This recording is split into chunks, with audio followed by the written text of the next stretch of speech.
നമസ്കാരം. Aroor vision news ചാനലിലേക്ക് സ്വാഗതം.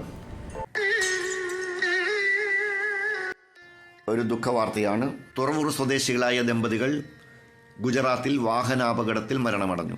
തുറവൂർ പഞ്ചായത്തിൽ 4-ാം വാർഡ് ഓലിക്കരയില്ലത്ത് വേണു എന്ന് വിളിക്കപ്പെടുന്ന വാസുദേവൻ മൂസതും ഭാര്യ യാമിനിയുമാണ് ഇന്നലെ ജനുവരി 7 ചൊവ്വാഴ്ച ഗുജറാത്തിലെ ദ്വാരകയ്ക്കടുത്തുള്ള മീട്ടാപ്പൂരിൽ വെച്ച് വാഹനാപകടത്തിൽ മരണപ്പെട്ടതായി അറിയുന്നത്. ഡൽഹിയിൽ റെയിൽവേ ഉദ്യോഗസ്ഥനായിരുന്ന വാസുദേവൻ മൂസദ് വിരമിച്ച ശേഷം തുറവൂരിൽ പുതിയ വീട് പണി കഴിപ്പിച്ച് 2 വർഷമായി കുടുംബമായി താമസിക്കുകയായിരുന്നു.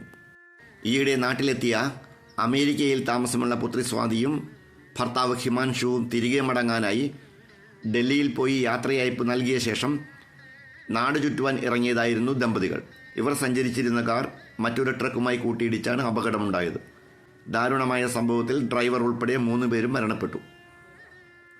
അരൂർ വിഷൻ ന്യൂസ് ചാനലിൻ്റെ ആദരാഞ്ജലികൾ.